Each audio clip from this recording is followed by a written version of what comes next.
जितनी खामोशी से अकेले काम कर सकते हो उतना काम करो। अपना काम अच्छाई और खुशी से करते रहो। खुद का काम स्वयं करते रहो। अकेले रहकर खुद को सुधार। यहां इस दुनिया में कोई भी तेरा नहीं है। ऐसा गौतम बुद्ध ने कई सालों पहले अपने शिष्यों को क्यों कहा था? इसके पीछे की कहानी क्या है? तो इस रहस्यमयी कहानी को हम आज के इस वीडियो में आपके सामने प्रस्तुत कर रहे हैं। तो बिना देर किए चलिए वीडियो की शुरुआत करते हैं। स्वार्थी यानी कि स्वयं का अर्थ। जो इंसान स्वयं का अर्थ जानना चाहता है, जो खुद को समझना चाहता है, क्या वो इंसान आपकी नजर में गलत है? हम जब भी किसी को स्वार्थी कहते हैं तो उसका मतलब तो यही होता है कि वो आदमी स्वयं का अर्थ समझना चाहता है। तो फिर वो गलत कैसे हुआ? स्वार्थी शब्द दुनिया की नजर में, समाज की नजर में एक अलग ही नजरिए से समझा जाता है। अक्सर हम अपने आसपास ऐसे बेहद से लोगों को देखते हैं जो स्वभाव से बहुत अच्छे प्रतीत होते हैं, यानी कि सब लोगों की मदद करते हैं, सबसे अच्छा व्यवहार रखते हैं। लेकिन इसके साथ हमने ये भी देखा होगा कि ऐसे लोग जो स्वभाव के अच्छे होते हैं, दूसरों की मदद करते हैं, वो दुखी भी ज्यादा रहते हैं।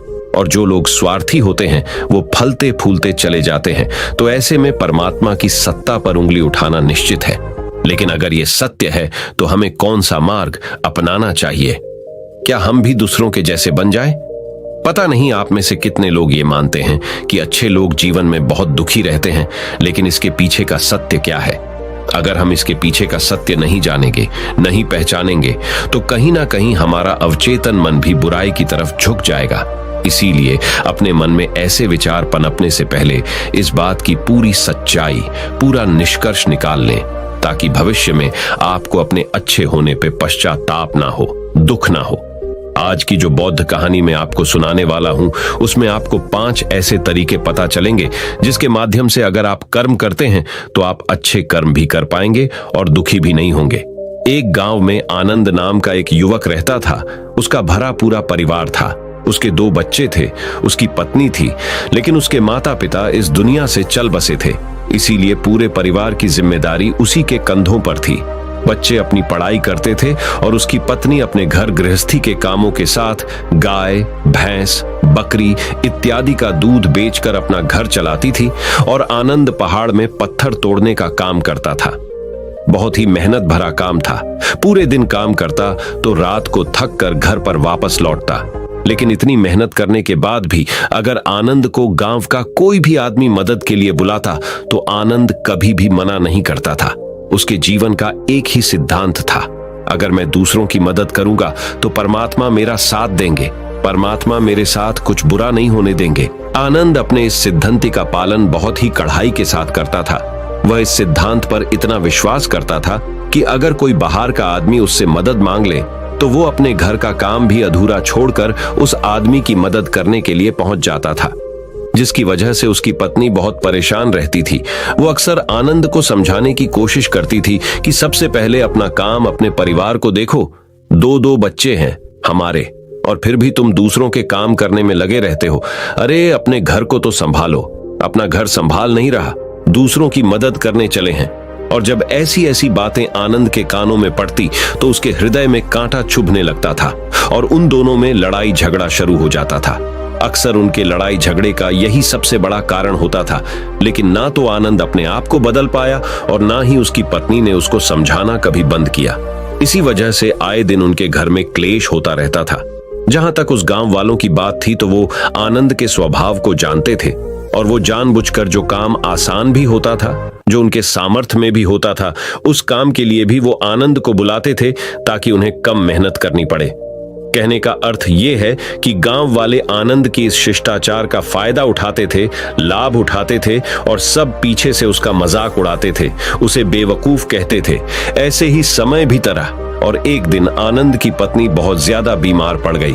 आनंद से जो कुछ भी सेवा हो सकती थी उसने वो सब अपनी पत्नी के लिए किया। उसने गांव के वैद्य को बुलाकर अपनी पत्नी की जांच करवाई, लेकिन ये रोग उस वैद्य की पकड़ के बाहर था। इसीलिए उस वैद्य ने कहा कि तुम अपनी पत्नी को नगर में जाकर किसी बड़े वैद्य को दिखाओ तो तुम्हारी पत्नी की जान बच सकती है। जल्द से जल्द नगर पहुंचने की व्यवस्था करो, नहीं तो तुम्हारी पत्नी के प्राण संकट में हो जाएंगे। ये सुनकर आनंद के पैरों तले जमीन फिसल गई। उसने ये नहीं सोचा था कि उसकी पत्नी के प्राण संकट में है। वो सोच रहा था कि कोई साधारण सा रोग होगा जिसका इलाज हो जाएगा, लेकिन जब उसने वैद्य की यही बात सुनी तो वो घबरा गया। अब पत्नी को नगर तक कैसे लेकर जाएं? क्योंकि उसके पास इतना धन नहीं था कि वो अपनी पत्नी के लिए एक घोड़ा गाड़ी करके उसमें अपनी पत्नी को लिटाकर नगर में ले जा सके। उसकी पत्नी की हालत बिल्कुल चलने की भी नहीं थी, इसलिए उसे नगर पहुंचाने के लिए किसी घोड़ा गाड़ी की जरूरत थी। संयोग से उसके पड़ोसी धनमू के पास एक घोड़ा गाड़ी थी। वो अक्सर व्यापार के लिए अपनी घोड़ा गाड़ी नगर में लेकर जाया करता था। इसीलिए आनंद के मन में विचार आया कि मैं धनमू की घोड़ा गाड़ी ले सकता हूँ। मैं धनमू की इतनी मदद करता हूँ, कभी उसके काम को नहीं टालता, तो वो तो मेरे काम को कभी मना ही नहीं कर सकता। और यही सोचकर वो घोड़ा गाड़ी लेने के लिए धनमू के पास पहुंच जाता है। लेकिन धनमू बहुत ही चालाक इंसान था। वो बिना किराए के अपनी घोड़ा गाड़ी अपने सगे संबंधियों के लिए भी नहीं ले जाता था, तो आनंद की तो दूर की बात रही। जब आनंद ने उससे घोड़ा गाड़ी के बारे में पूछा तो उसने ये कहकर उसका ये काम टाल दिया कि मेरे घोड़े बहुत ज्यादा बीमार हैं, वो शायद बच भी मुश्किल से पाएंगे। 5 दिनों से वो कुछ नहीं खा रहे, तो ऐसे में बेचारा घोड़ा गाड़ी लेकर कहा, नगर तक पहुंच पाएगा। हाँ, अगर तुम कुछ धन की व्यवस्था कर सकते हो तो मैं अपने एक मित्र की घोड़ा गाड़ी तुम्हारे लिए मंगवा सकता हूं। यह सुनकर आनंद परेशान और चिंतित हो गया, क्योंकि उसके पास धन तो था ही नहीं। इसका मतलब उसकी पत्नी बड़े नगर में वैद्य के पास इलाज के लिए पहुंच ही नहीं पाएगी। उलझन भरे हुए विचार लिए हुए जब आनंद वापस आ रहा तो उसने एक दिल दहलाने देने वाला दृश्य देखा। उसने देखा कि धनमू के घोड़े, जो धनमू के अनुसार बीमार थे और कुछ खा भी नहीं रहे थे, वहीं घोड़े गांव का ही एक युवक उसकी बाट से खोलकर बाहर ला रहा था और गाड़ी में उसको जोत रहा था। ये देखकर पहले तो आनंद को कुछ समझ में नहीं आया। उसके बाद जब आनंद ने उस युवक से पूछा तो उसने बताया कि धनमू ने ये घोड़ा गाड़ी उसे किराए पर दी है। ये सुनकर आनंद का दिल टूट गया। उसने कभी सपने में भी नहीं सोचा था कि उसका सबसे अच्छा मित्र धनमू उसके साथ ऐसा कर सकता है। हालांकि ये इस बात पर दुखी होने का वक्त नहीं था, इसीलिए आनंद वहां से जल्दी से लौट जाता है और गांव के ही एक सेठ के पास जाकर कुछ धन उधार लेकर धनमू को दे देता है। धनु अपने मित्र की घोड़ा गाड़ी मंगवा देता है, जिसके बाद वो अपनी पत्नी को वैद्य के पास नगर में ले जाता है। जब उसकी पत्नी का इलाज चल रहा था तो आनंद यही सोच रहा था कि एक वो दिन था जब धनमू की बेटी बीमार हो गई थी और धनमू यहाँ पर नहीं था, तो मैं पूरी रात वैद्य जी के पास उसके लिए बैठा रहा था। उसकी देख रेख की थी, उसकी सेवा की थी। इतने दिनों तक धनमू नहीं आया था, तब मैं ही उसके परिवार की देख रेख किया करता था। हाय, कैसा दुर्भाग्य है ये, जिसके लिए मैंने इतना कुछ किया। उसने एक घोड़ा गाड़ी देने से मुझे मना कर दिया, और वो भी तब जब मेरी पत्नी जिंदगी और मौत के साथ खेल रही थी। कुछ देर बाद वैद्य बाहर आकर आनंद को एक बहुत बुरी खबर देता है। वो आनंद को बताता है कि उसकी पत्नी को कर्क रोग हो चुका है और इसका कोई भी इलाज नहीं है। उसके पास कुछ समय ही शेष बचा है। ये सुनकर आनंद दुखी होकर वहीं जमीन पर बैठ गया। उसकी पूरी दुनिया उजड़ने वाली थी और उसे कोई रास्ता नजर नहीं आ रहा था। कुछ समय बाद उसकी पत्नी चल बसी और अब दोनों बच्चों की जिम्मेदारी उसके कंधों पर आ गई थी। लेकिन यहाँ पर आनंद के सारे सिद्धांत टूट चुके थे, उसके सारे भरम खत्म हो चुके थे। अब उसके दिमाग में एक ही बात थी कि अच्छा, कर्म करने से परमात्मा साथ नहीं देता, बल्कि जो बुरे लोग हैं वो लोग फलते फूलते हैं, और इस बात का मैं सबसे बड़ा गवाह हूं। ये विचार अक्सर उसके दिमाग में चलते रहते थे और इसी वजह से उसका मन धीरे धीरे संन्यस्त हो गया, देश दुनिया से दूर हट गया। और एक दिन ऐसा भी आया जब वो अपने बच्चों को अपने रिश्तेदारों के पास छोड़कर इस देश दुनिया को त्याग कर एक सन्यासी बनने के लिए घर से निकल पड़ा। उसने गांव में किसी को कुछ नहीं बताया। किसी को नहीं पता था कि आनंद अचानक कहां गायब हो गया। सन्यास की दीक्षा लेने के लिए वो एक बौद्ध भिक्षु के पास पहुंचता है। बौद्ध भिक्षु उस समय ध्यान में बैठे हुए थे। ध्यान से बाहर आने के बाद वो बड़े ध्यान से आनंद के चेहरे को देखते हैं और उससे सन्यासी बनने का कारण पूछते हैं। इस पर आनंद उन्हें अपनी पूरी आप बीती सुना देता है और कहता है कि हे महात्मा, इस दुनिया से मुझे कुछ भी हासिल नहीं हुआ। मेरा मन इस दुनिया से विरक्त हो चुका है। जब अपने दोस्तों ने ही मेरा साथ नहीं दिया तो इस दुनिया में रहने का क्या मतलब, और इसी वजह से मैं सन्यासी बनना चाहता हूं। यह सुनने के बाद बौद्ध भिक्षु ने उपदेश देना शुरू किया।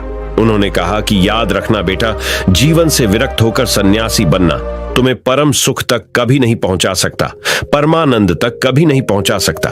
तुम दुनिया से आपने मन पर एक बोझ लेकर विरक्त हुए हो। तुम दुनिया से परमात्मा की खोज करने के लिए विरक्त नहीं हुए हो।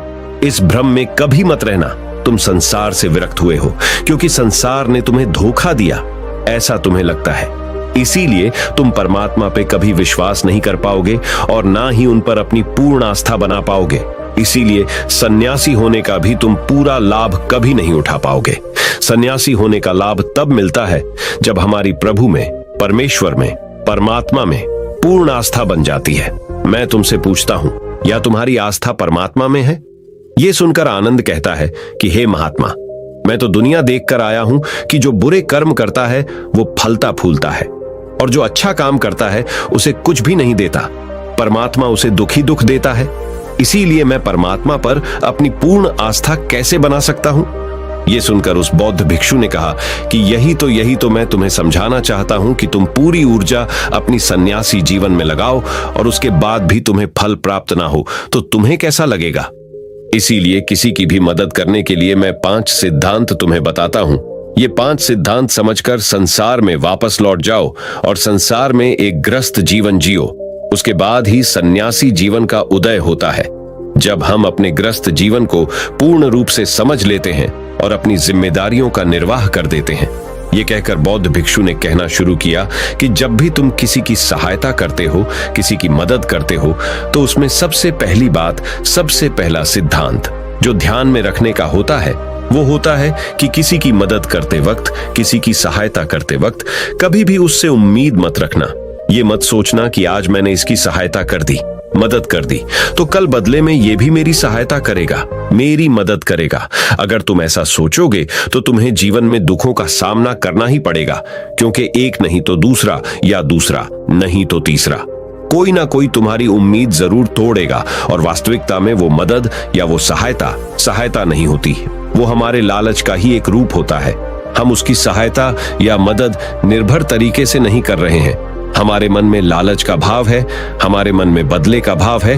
हम ये सोचकर मदद करते हैं कि इसकी मदद कर देता हूं तो कल ये मेरा भी मदद करेगा। और यही लालच हमें अक्सर उन लोगों की मदद करने पर विवश करता है जो किसी ना किसी रूप में धनवान होते हैं, क्योंकि हमें लगता है कि कल ये आदमी धन के द्वारा मेरी मदद कर सकता है। और इसीलिए जिस इंसान को वास्तविकता में मदद की आवश्यकता है, हो सकता है वो गरीब हो, लेकिन हमारा मन अपने लालच के वशीभूत होकर उसकी मदद कभी नहीं करेगा। इसीलिए किसी की मदद और किसी की सहायता करने के अपने विचार को विस्तार दो। केवल एक प्रकार के वर्ग के लिए अपनी सहायता या अपनी मदद पेश मत करना, उन सब के लिए समान होनी चाहिए। जरा सोचो, एक तरफ तुम्हारा मित्र हो जिसके पास धन है, संपदा है, और दूसरी तरफ कोई गरीब औरत हो जो भूखी बैठी हुई है। तुम्हारा दोस्त तुमसे कहता है कि यार आज तो खाने के लिए अच्छे अच्छे पकवान मंगवा लो बाजार से, और दूसरी तरफ वो औरत तुमसे 2 सूखी रोटी मांग रही है, तो तुम किसकी मदद करोगे? कौन मदद का हकदार सबसे पहले है?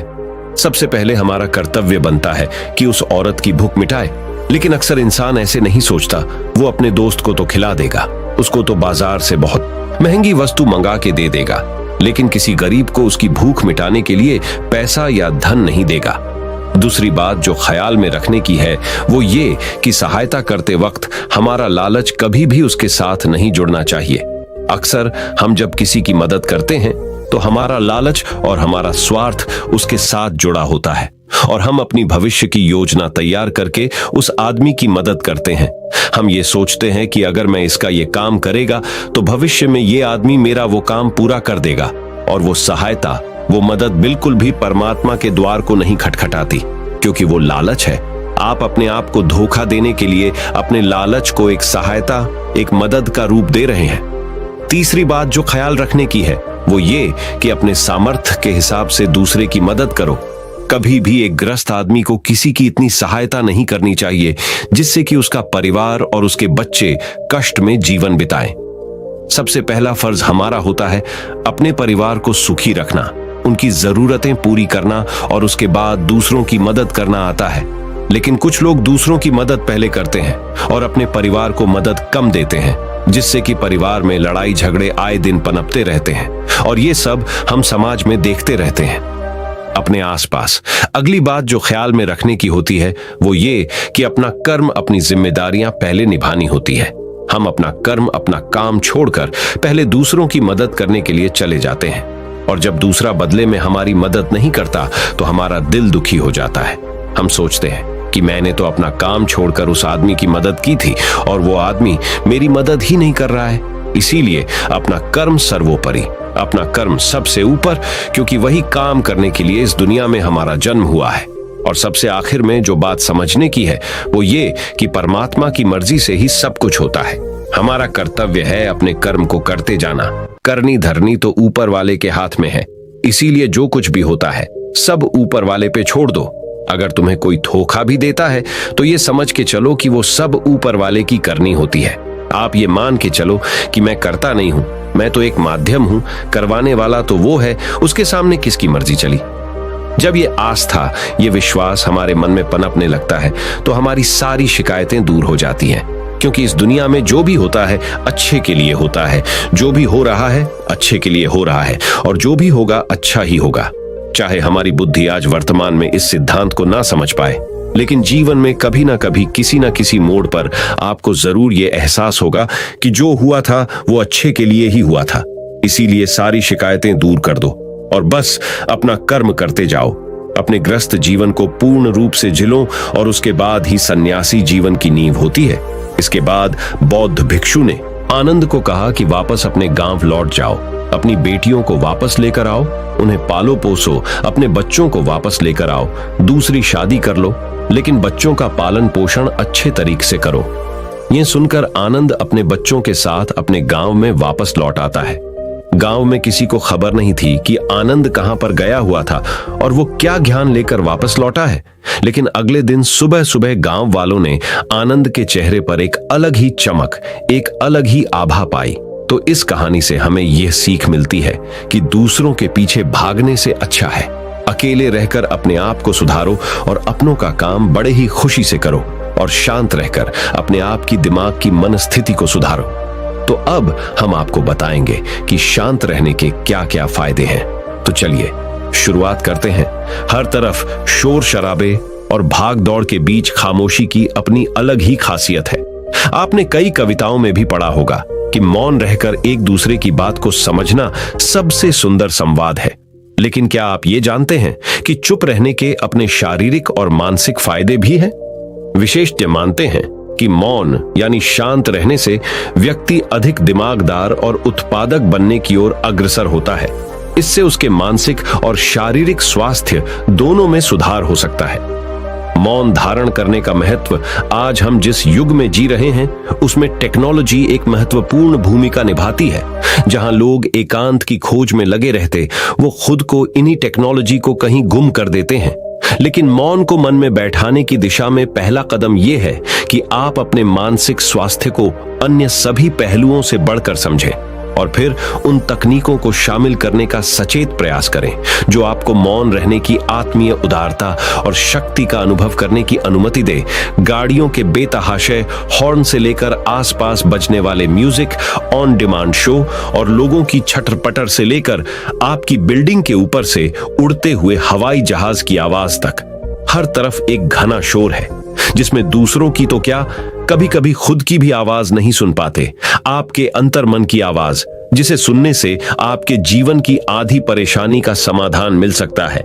वैज्ञानिक प्रमाणों के अनुसार यह हमारे स्वास्थ्य के लिए बहुत अच्छी बात है कि लेकिन शांत रहना ब्लड प्रेशर कम कर सकता है, एकाग्रता और ध्यान में सुधार ला सकता है, परेशान करने वाले विचारों को शांत कर सकता है, मस्तिष्क के विकास को बढ़ावा दे सकता है, कोर्टिसोल को कम कर सकता है, अंदर की रचनात्मकता को बढ़ावा मिलता है, अच्छी नींद को बढ़ावा मिलता है, दिमागी रूप से स्वस्थ महसूस कर सकते हैं। हालांकि यहां मौन रहने का मतलब परेशानी में भी चुप्पी साधे रहने से नहीं है, बल्कि अनावश्यक किसी भी शोर से दूर रहने और ध्वनि प्रदूषण से बचना है। मौन रहते हुए धीरे धीरे गहरी सांस लेने से और भी फायदे मिल सकते हैं। चुप रहना है अनेक समस्याओं का हल। तनाव घटाने और एकाग्रता बढ़ाने के लिए हम आपको अब 9 फायदे बनाएंगे। मेडिटेशन और ध्यान लगाना खुद को शांत करने और तनाव घटाने का एक बेहतरीन तरीका है। आपने ध्यान दिया होगा कि हर धर्म और संस्कृति में शांत और मौन रहने को महत्व दिया गया है, चाहे आप इसे धार्मिक नाम दें या जीने का एक तरीका माने। लेकिन दिन भर में कुछ समय तक शांत रहना आपके स्वास्थ्य के लिए बहुत फायदेमंद साबित होता है। कई साइकोलॉजिस्ट भी कॉन्फिडेंस बढ़ाने, कंसंट्रेशन बढ़ाने, मन की शांति और पॉजिटिव थिंकिंग के लिए कुछ मिनट मौन धारण करने की सलाह देते हैं। जब हम कुछ समय मौन या चुप रहते हैं तो हमें खुद से बात करने का मौका मिलता है। हम चिंतन मनन करते हैं, जिससे हमारा मन शांत होता है, दिमाग रिलैक्स रहता है और हमारा दिमाग नई ऊर्जा और विचारों से भरता है। चलिए आपको बताते हैं चुप या मौन रहने के 9 फायदे। पहला फायदा, दिमाग बेहतर काम करता है। एक रिसर्च के मुताबिक अगर हम दिन भर में कुछ मिनट शांत रहते हैं तो हमारा दिमाग रिचार्ज होता है और बेहतर काम करता है। इसके लिए दिन भर में सिर्फ 3 मिनट चुप रहने से शुरुआत करें। ऐसा करने से आप देखेंगे कि आपका दिमाग ठंडा तो रहता ही है, आपके व्यक्तिगत रिश्तों में भी सुधार होता है। दूसरा फायदा, तनाव वाले हार्मोन नियंत्रित होते हैं। आज के दौर में हर तरफ शोर ही शोर है, इसकी वजह से दिमाग में तनाव पैदा होना लाजमी है। ऐसे में अगर आप हर रोज कुछ देर मौन रहने की प्रैक्टिस करते हैं तो इससे आपके तनाव पैदा करने वाले हार्मोन के लेवल में कमी आती है। इससे आपका दिमाग शांत होता है, गुस्सा नियंत्रित रहता है और तनाव बढ़ाने वाले हार्मोन्स का लेवल घटता है। तीसरा फायदा, ब्रेन सेल्स बनती है। अक्सर तनाव, स्ट्रेस, एंजाइटी और लगातार बोलते रहने और शोर शराबे के चलते हमारे दिमाग की कोशिकाएं मरने लगती हैं। ऐसे में कुछ देर मौन रहने से हमारे दिमाग की सेल्स दोबारा बनती है और उनका पुनः निर्माण हमारे दिमाग की शक्ति बढ़ाता है। इससे हमारी एकाग्रता बढ़ती है और दिमाग तेज होता है। चौथा फायदा, क्रिएटिविटी बढ़ती है। जब हम दिन भर की उलझनों में उलझे रहते हैं, इस वजह से हम शांत होकर सोचने समझने की क्षमता खोने लगते हैं। इस वजह से हमारी क्रिएटिविटी खत्म होने लगती है। जब हम कुछ देर मौन रहते हैं तो हमारे दिमाग की नई नई क्रिएटिविटी उभर कर सामने आती है। हम में सोचने समझने और सुनने की क्षमता बढ़ती है और हम कुछ नया कर पाते हैं। पांचवा फायदा, परिस्थितियों का सामना बेहतर ढंग से करते हैं। एक रिसर्च में पाया गया है कि जो लोग मौन रहने की आदत डालते हैं वो मुश्किल और तनावपूर्ण परिस्थितियों से बेहतर ढंग से निकल पाने में सक्षम होते हैं। इसकी वजह यह है कि मुश्किल परिस्थिति में वो अपना आपा नहीं खोते और लॉजिक के साथ सोचने की काबिलियत रखते हैं। इस कारण वो परिस्थितियों का बेहतर सामना कर पाते हैं। छठा फायदा दिमाग के लिए है ये एक्सरसाइज। हमारे शरीर का सबसे जटिल हिस्सा दिमाग होता है। ये पूरे शरीर को चलाता है और ये हमारे सभी इमोशंस को कंट्रोल करता है। ऐसे में जरूरी है कि हम अपने दिमाग को भी व्यायाम करवाएं। जिस तरह शरीर को मजबूत बनाने के लिए शारीरिक व्यायाम जरूरी है, उसी तरह दिमाग को मजबूत बनाने के लिए उनकी ताकत बढ़ाना जरूरी है। मौन रहना दिमाग के लिए एक व्यायाम जैसा ही है और इससे दिमाग की मांसपेशियां तंदुरुस्त रहती हैं। सातवां फायदा, पॉजिटिव विचारों का संचार। मौन रहना हमारे दिमाग को पॉजिटिव विचारों से भरता है।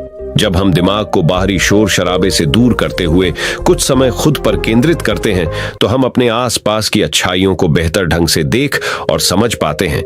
इसके साथ ही हम अपने आसपास और खुद के भीतर की अच्छाइयों को अप्रिशिएट कर पाते हैं।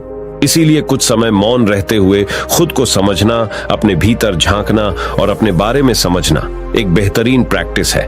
आठवां फायदा, एक अच्छे श्रोता और समीक्षक। चुप रहना और कुछ समय तक खुद को स्थिर रखना आपको एक अच्छा श्रोता और समीक्षक बनाता है। ऐसा इसलिए क्योंकि जब आप चुप रहते हैं तो आप बोलने की बजाय अधिक से अधिक सुनते हैं और उसका विश्लेषण कर पाते हैं। इससे आप पूरे तर्क और वितर्कों को जानने के बाद सही फैसला ले पाते हैं। आप सभी पक्षों को सुनते, समझते और डिसीजन ले पाते हैं। चुप रहना आपके दिमाग को शांत करता है और आपको लॉजिकल समीक्षक बनाता है। नौवां फायदा, कैसे रखें खुद को। कुछ मिनटों के लिए मौन रहने के लिए लोग बहुत तरीकों का सहारा लेते हैं। कुछ भगवान के नाम का जाप करते हैं, कुछ आपके कृत्यों का विश्लेषण करते, वहीं कुछ लोग माइंडफुलनेस प्रैक्टिस अपनाते हैं। चलिए आपको बताते हैं खुद से जोड़ते हुए मौन धारण करने के कुछ आसान तरीके। माइंडफुलनेस एक बेहतरीन मेडिटेशन प्रैक्टिस है जो आपको शांत रखने के साथ ही एंजाइटी और दिमाग को कंट्रोल करने का काम करती है। इसके लिए आप ये स्टेप्स अपना सकते हैं। पहला स्टेप, सबसे पहले आराम की अवस्था में बैठ जाएं और अपनी आंखों को रिलैक्स करते हुए मूंद लें।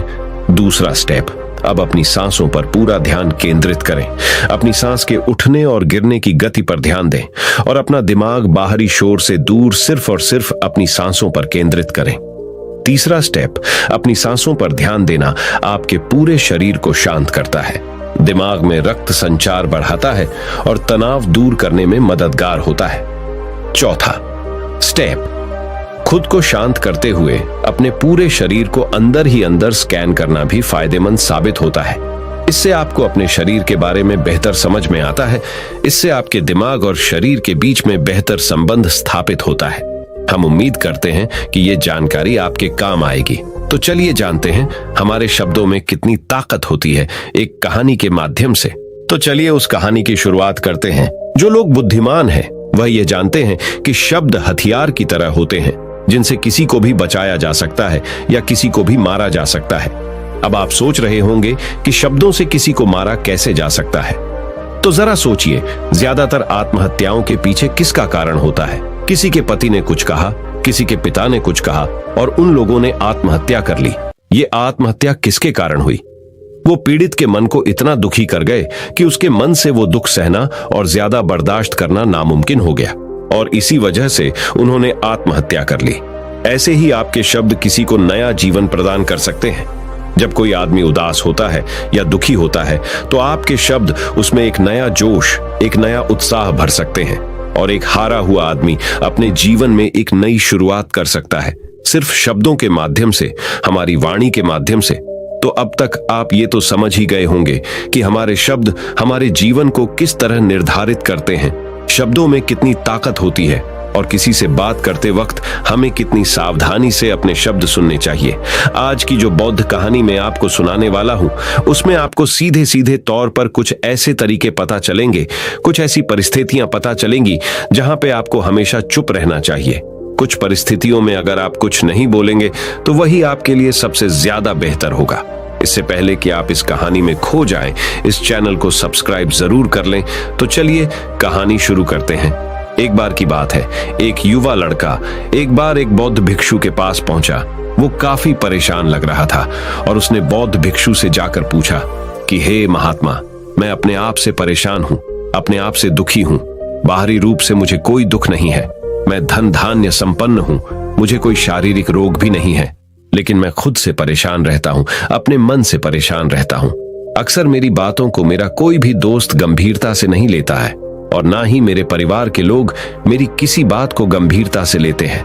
मैं जो कुछ भी सलाह देता हूं, या तो वह उसे मजाक में उड़ा देते हैं या फिर उसे गंभीरता से लेते ही नहीं है। मेरी बातों को कोई गंभीरता से क्यों नहीं लेता है?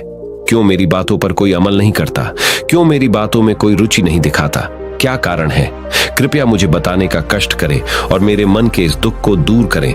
यह सुनकर बौद्ध भिक्षु ने कहा कि आज सुबह मैं चालित ध्यान करके वापस आ रहा था। रास्ते में कुछ कौवे कांव कांव कर रहे थे और वहीं पर जब मैं चलता हुआ कुछ दूर आया तो मुझे एक मोर की मधुर आवाज सुनाई दी। ये सुनकर अचानक मेरे मन में ख्याल आया कि कौवे कितना कांव कांव करते हैं, कितना बोलते रहते हैं, लेकिन कोई भी प्राणी कौवे की आवाज को पसंद नहीं करता। मोर हमेशा सही परिस्थिति के हिसाब से बोलता है। जब भी बारिश होने वाली होती है और बादल गरजते हैं और बारिश होने की आशंका होती है, ऐसे में मोर अपनी मधुर आवाज में गाता है जो सभी को प्रिय होता है, सभी को अच्छा लगता है। ऐसे ही अगर इंसान सही परिस्थिति के हिसाब से सही शब्द बोले, सही वाणी बोले, तो वही वाणी दूसरों के लिए संगीत हो जाती है, संगीत बन जाती है और दूसरे लोग तुमसे सम्मोहित हो जाते हैं और वहीं पर तुम्हें सब लोग गंभीरता से लेने लगते हैं। और दूसरी तरफ अगर तुम यूं ही बेफिजूल ऐसे ही बोलते रहते हो, बिना किसी बात के बोले चले जाते हो, तो फिर तुम्हें कोई गंभीरता से नहीं लेता। तुम उस कौवे की भांति हो जाते हो जिसकी वाणी कोई पसंद नहीं करता और बाद में तुम्हें दुख होता है कि तुम्हें कोई गंभीरता से क्यों नहीं लेता। इसीलिए अपने शब्दों को बेहद बुद्धिमानी के साथ इस्तेमाल करना सीखो। अगर तुम नहीं सीखोगे तो समाज में तुम्हें कोई सम्मान या कोई गंभीरता से नहीं लेगा। यह सुनकर वो युवा लड़का बोला कि हे महात्मा, मैं जानता हूं कि मैं ज्यादा बोलने की बीमारी से ग्रस्त हूं, मुझे इतना नहीं बोलना चाहिए, लेकिन मैं अपने आप पे काबू नहीं रख पाता, और ना ही मैं इतना बुद्धिमान हूं कि मैं अपने शब्दों को नाप तोल कर बोल सकूं। मैं तो किसी से बात करते वक्त इतना सोचता भी नहीं कि मुझे अपने शब्द किस तरह इस्तेमाल करने हैं। कृपया करके कुछ ऐसी परिस्थितियां बता दीजिए जहां पर मुझे कम बोलना है या फिर बोलना ही नहीं है, हमेशा चुप रहना है। अगर आप मेरा ऐसे मार्गदर्शन कर सकते हैं तो मेरा जीवन आसान हो जाएगा और मुझे ज्यादा दिमाग या अपनी बुद्धि लगाने की भी जरूरत नहीं पड़ेगी। ये सुनकर बौद्ध भिक्षु ने मुस्कुराते हुए कहा कि बेटा, वैसे तो इंसान को हर परिस्थिति में सोच समझकर ही बोलना चाहिए, लेकिन अगर वो हमेशा होश में नहीं रह पाता है, ध्यान में नहीं रह पाता है, तो मैं तुम्हारे दैनिक जीवन की कुछ ऐसी परिस्थितियां बता रहा हूं जहां पर तुम्हें हमेशा चुप रहना है। अगर तुम ऐसी जगहों पर कुछ बोलोगे तो जहां तुम्हारा अपमान ही होगा या फिर तुम्हें कोई गंभीरता से नहीं लेगा। सबसे पहली जगह है, या यूं कहे ऐसी परिस्थिति जहां पर इंसान को हमेशा चुप रहना चाहिए, वो है जब किसी ऐसे विषय के बारे में बातचीत हो रही हो जिसके बारे में आपको कोई जानकारी ही नहीं है। तो ऐसी परिस्थिति में व्यर्थ में बीच में टांग अड़ाना, अपना ज्ञान देना, व्यर्थ का ज्ञान, आपको कुछ पता नहीं है लेकिन फिर भी आप अपना ज्ञान देने के लिए उत्सुक हैं, तो ऐसी जगह पर आपका अपमान ही होगा। जरा तुम खुद सोचो, जब कोई बीमार आदमी अपनी बीमारी के बारे में चर्चा कर रहा हो और आपको उस बीमारी के बारे में कोई भी ज्ञान नहीं है, लेकिन फिर भी आप व्यर्थ में, बेकार में उसे ऐसी ऐसी औषधियों बता रहे हैं जिनका उसकी बीमारी से कोई तालमेल ही नहीं है, तो ऐसे में आप अपनी प्रतिष्ठा अपने हाथों से खो रहे होते हैं और आपको पता ही नहीं होता। ऐसी परिस्थिति में आदमी को हमेशा सुनना चाहिए। ध्यान से सुनना भी एक कला होती है। अगर आप सुनने का दिखावा करेंगे तो कहीं ना कहीं सामने वाले आदमी को ये एहसास हो जाता है कि ये मेरी बात पूरे ध्यान से नहीं सुन रहा है। इसीलिए जब आपको किसी विषय के बारे में पूरी तरह से जानकारी ना हो तो वहां पर केवल अपने कान लगाना ही ज्यादा महत्वपूर्ण होता है, ज्यादा जरूरी होता है।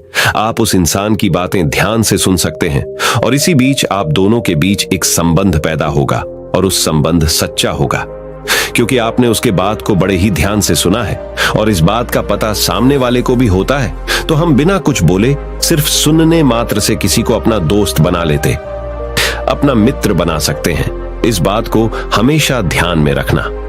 दूसरी जगह जहां इंसान को हमेशा चुप रहना चाहिए वो है खाना खाते वक्त। खाना इंसान को हमेशा चुप रहकर खाना चाहिए, मौन रहकर खाना चाहिए। महात्मा बुद्ध और उनके भिक्षु हमेशा चुप रहकर भोजन करते हैं, शांत भाव से भोजन करते हैं, परिपूर्ण होकर भोजन करते हैं, पूरी तरह से करते हैं, एक एक टुकड़े का स्वाद लेकर भोजन करते हैं। और ऐसा भोजन जब आपके शरीर में पहुंचता है तो वो आपके अंग अंग तक ऊर्जा पहुंचाता है। अक्सर हम भोजन करते वक्त कुछ ना कुछ बोलते रहते हैं, कुछ ना कुछ सुनते रहते हैं, लेकिन मौन रहकर पूरा स्वाद लेकर उस भोजन को कभी नहीं करते। हम उस भोजन को करते वक्त आधे अधूरे ही रहते हैं और इसीलिए हमारा शरीर रोगों से ग्रस्त हो जाता है। जरा तुम खुद सोचो, बौद्ध भिक्षु हमेशा भिक्षा लेकर भोजन करता है और भिक्षा भी कितनी बिल्कुल मामूली सी, और वो भी एक वक्त। तो एक वक्त भोजन करने के बाद भी वो इतने स्वस्थ रहते थे, इतने उत्साह, जोश और आनंद से भरे होते थे। और हम तो इतना खाना खाते हैं, इतने सारे भोजन की सामग्री हमारे लिए उपलब्ध होती है, लेकिन हमारे शरीर में कोई ऊर्जा नहीं होती। इसका सबसे बड़ा कारण होता है कि हम अपना भोजन होश में नहीं करते हैं, परिपूर्ण होकर नहीं करते हैं, मौन रहकर नहीं करते हैं। इसीलिए अपना भोजन हमेशा मौन रहकर ही करो। तीसरी जगह जहां पर अगर आपने चुप रहना सीख लिया तो इसका मतलब यह है कि आपने अपने ऊपर विजय हासिल कर ली।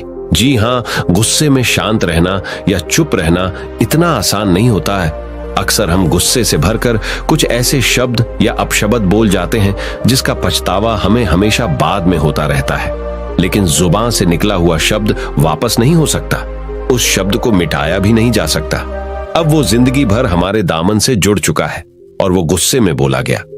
अब शब्द हमारे मन को समय समय पर बेचैन करता रहता है, दुखी करता रहता है, लेकिन गुस्से के वक्त चुप रहना सीखना भी एक बहुत बड़ी कला होती है। गुस्से में आदमी का अपने ऊपर काबू कहां रहता है, अपनी इंद्रियों को वश में कहां रख पाता है। इसीलिए इस कला को आप तभी सीख सकते हैं जब आप गुस्सा भी होश में रहकर कर पाए। जब भी आपको गुस्सा आए, आपके दिमाग में सिर्फ एक ही बात आए कि मुझे चुप रहना है, मुझे किसी से कुछ गाली गलौच नहीं करना, किसी को कोई अपशब्द नहीं बोलना। और जब ये विचार गुस्से के साथ जुड़ जाता है और धीरे धीरे ये आदत बन जाता है तो आप अपने गुस्से को भी काबू में करना सीख जाते हैं। जब भी कभी गुस्सा आए तो किसी को कुछ बोलने की बजाय कुछ शारीरिक व्यायाम करना शुरू कर। उछलना, भागना, दौड़ना, जिम करना, कुछ भी।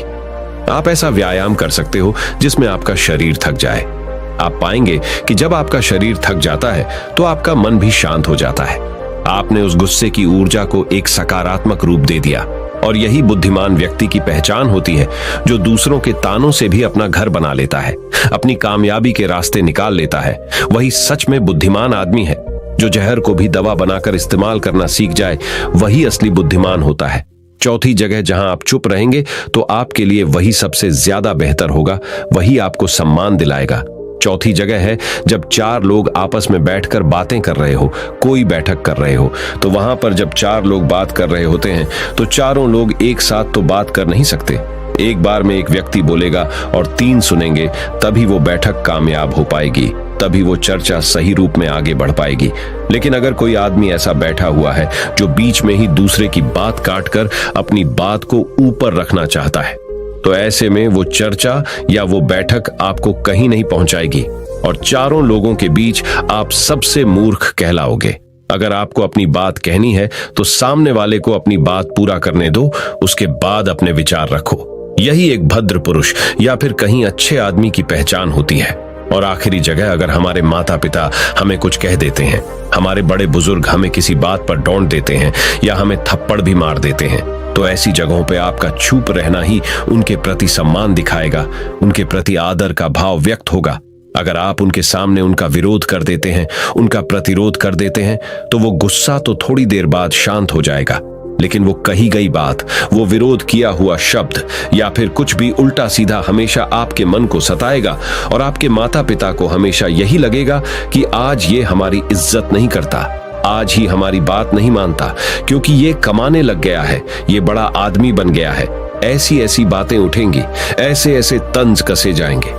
इसीलिए ऐसी जगह पे आप मौन रहिए, चुप रहिए, कुछ मत बोलिए, अपने गुस्से को अपने अंदर ही पी लीजिए, कुछ व्यायाम कर लीजिए, भाग लीजिए, दौड़ लीजिए, आपका मन अपने आप शांत हो जाएगा। आखिर में बौद्ध भिक्षु ने अपनी बात को खत्म करते हुए कहा कि कम शब्दों में अपनी भावनाओं को उतारना सीखो। शब्द हथियार की तरह होते हैं। बोलो तो होश में बोलो, ध्यान में बोलो। जीवन शैली ऐसी बना लो कि आप जब भी बोलो पूरे होश में रहकर बोलो, पूरे आनंद के साथ बोलो, पूरे प्रेम के साथ बोलो। ऐसी वाणी बोलो जो दूसरे के दिल को ठंडक पहुंचाती हो, दूसरे के मन को भी शांत कर देती हो, और वो तभी संभव है जब आप प्रतिपल होश में रहकर बोले। इसके बाद वो युवा लड़का बौद्ध भिक्षु के सामने नतमस्तक हो गया और उनको प्रणाम करते हुए अपने घर वापस लौट गया।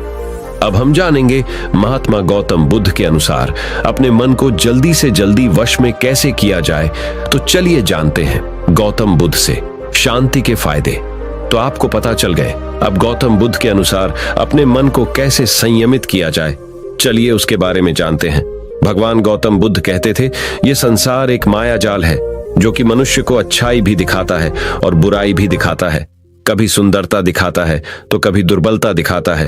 कभी यह संसार मनुष्य को आकर्षित करता है और कभी कभी मनुष्य को इतना उलझा देता है कि मनुष्य को खुद के जीवन का ध्यान ही नहीं रहता।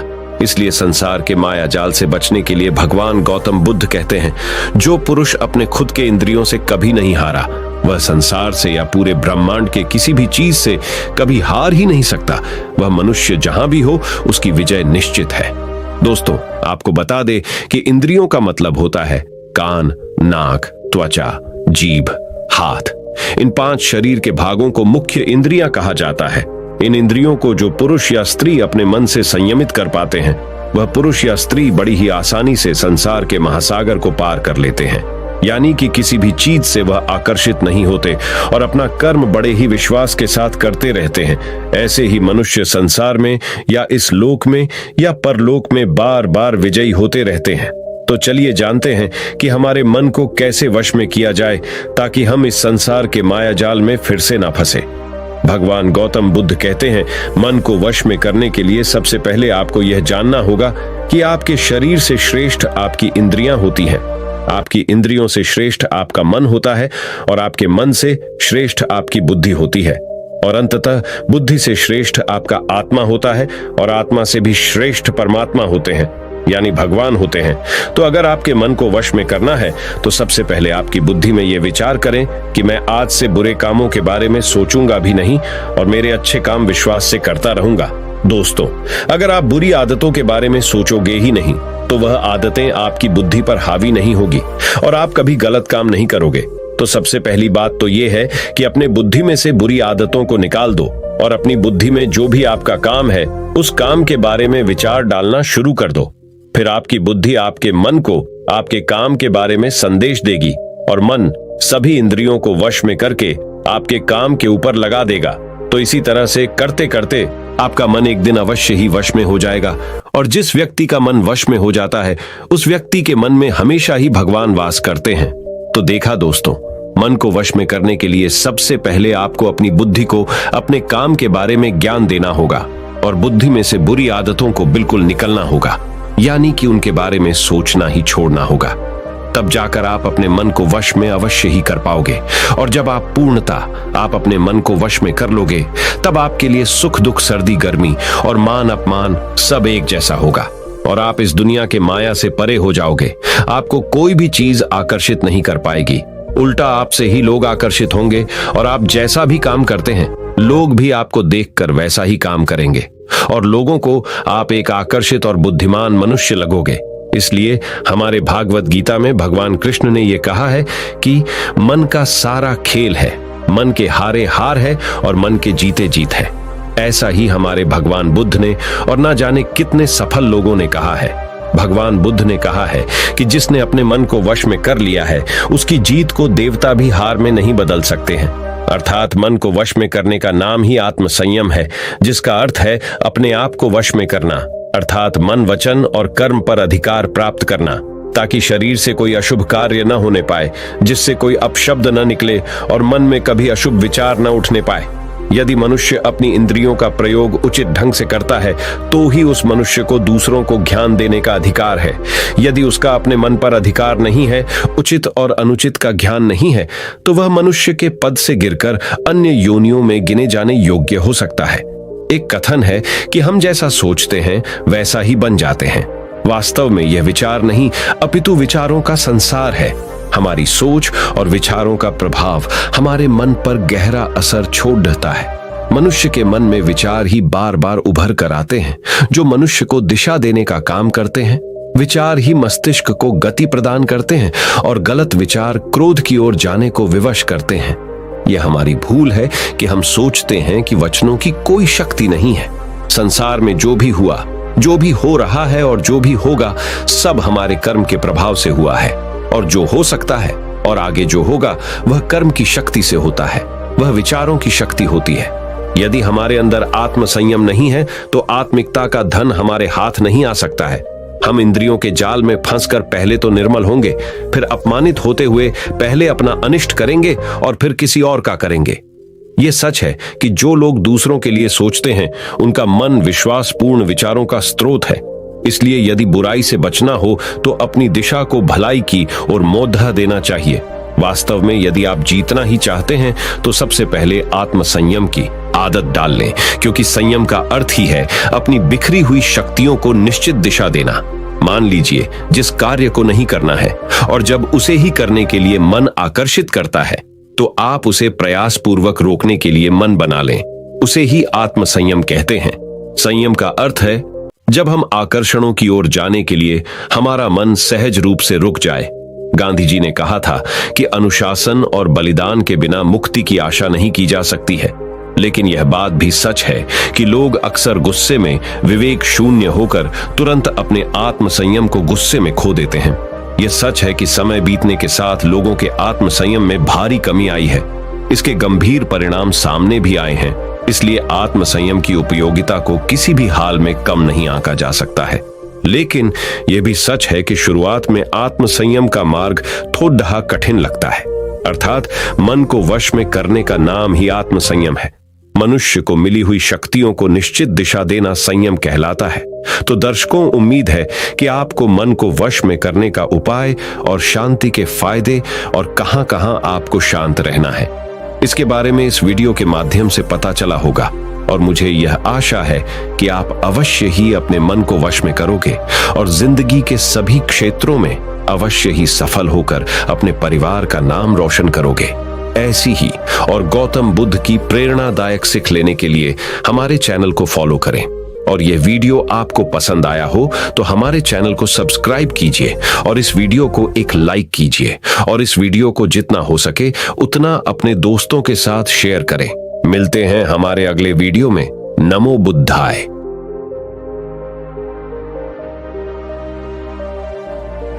जितनी खामोशी से